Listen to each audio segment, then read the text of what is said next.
Welcome to the Shade Chronicles, an anthology-style podcast featuring short works of fiction and serial prose, specifically with a sci-fi and horror flavor. Your hosts for the podcast are Derek Leftridge and Lawrence Trokey.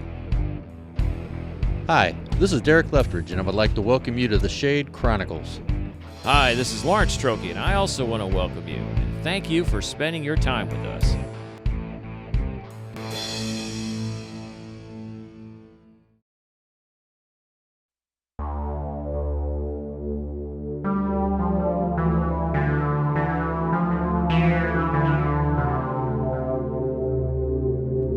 Bonestock by Derek Leftridge.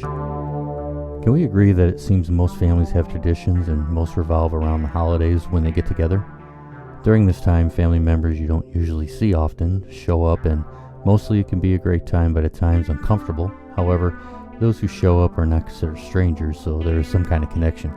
Now, what if that was not the case and a stranger did show up without explanation, literally from thin air, and not even during the event, but the next day? During the Sims family Thanksgiving get-together, one of the little 5-year-old children of the family walks up to his mother, opens his hand, and shows his mother a tooth he just lost. His mother bends down and hugs the boy, asking if he is okay. He answers yes, asks if the tooth fairy will visit him tonight and give him money for the tooth.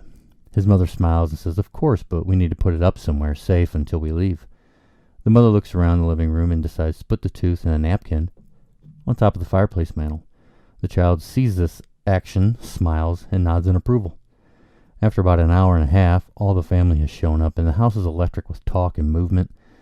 In the midst of the crowd at home, someone walking by the fireplace accidentally bumps another person, causing them to hit up against the mantel and making the child's tooth roll out of the napkin and fall in a space between the back of the mantel and the fireplace wall.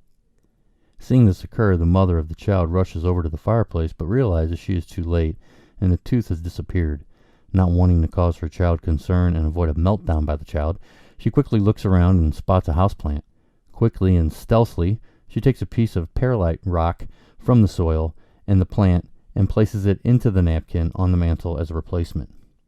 Ironically, about a month later, the same home for the Sims family Christmas get-together, someone places a glass of milk onto the same mantel, but onto an uneven part, and the glass falls over and spills, causing milk to splash and run at the back of the mantel and down the fireplace wall, just like the tooth. Strangely, the milk connects with the remains of the child's tooth from Thanksgiving in the depths of the fireplace. The week following New Year's, an odd situation occurs. Nina and Jay, the owners of the home, get up early one wintry Sunday morning, and in the corner of the kitchen is a very pale young child curled up sleeping, covered with the rug that was in front of the sink. Shocked but more concerned than anything, the couple gently wakes the child, sits up with a look of fear on its face. The child's face is very basic and generic, so there is no real way to know if this is a boy or a girl.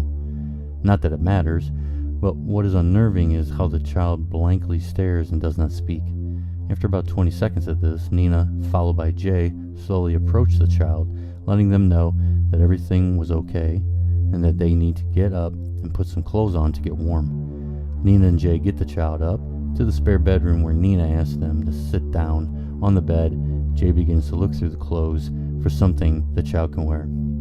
Nina and Jay lay out clothes for the child on the bed and announce they will step out and get some breakfast started.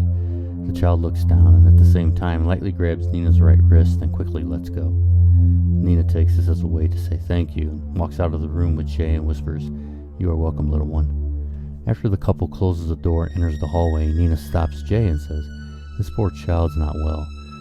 When the hand touched my wrist, I felt cold from the palm and stiffness from the bony fingers. Also, against my skin, the hand looked bone white and chalky." After hearing this, Jay puts his hand on his wife's back and says, "Let's get some food together for all of us and then work on getting some answers from the child. There has to be a good reason why they are here and how they got in and all that." As the couple begin to clean up the kitchen, dining area, along with starting to gather things to make for breakfast, Jay announces, "It's very cold in the house, and I'm going to start a fire once we clean up the kitchen while you are making breakfast. I will get the place toasty warm for all of us so we can get everything straightened out." The bone-white child in the t-shirt and sweatpants that are a little too big overhears the couple talking and slowly turns the doorknob to the bedroom. After opening the door, the child slowly makes their way from the bedroom slowly down the hall, making sure to stay dead quiet.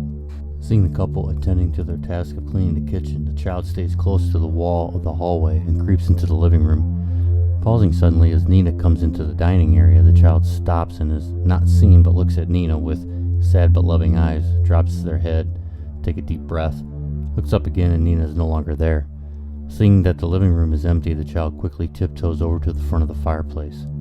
While peering into the darkness of the fireplace with a slight squat stance and leaning right up to the darkness, the child takes a deep breath, then in a croaky whisper asks, "Are we ready?" Backing up a bit but still squatting in front of the fireplace, the child sees a little bit of dust fall, and in a few seconds, 7 various sized and shaped white bony hands slowly start to appear in the fireplace. From the darkness, wiggling bony fingers from each of the hands start to move and claw as one toward the child. While smiling, a purr can be heard from the child's soul softly as the hands come out of the fireplace. They surround the child's face and begin to caress in a loving way. Then what sounds like hundreds of different voices whisper slowly, "We are ready for you."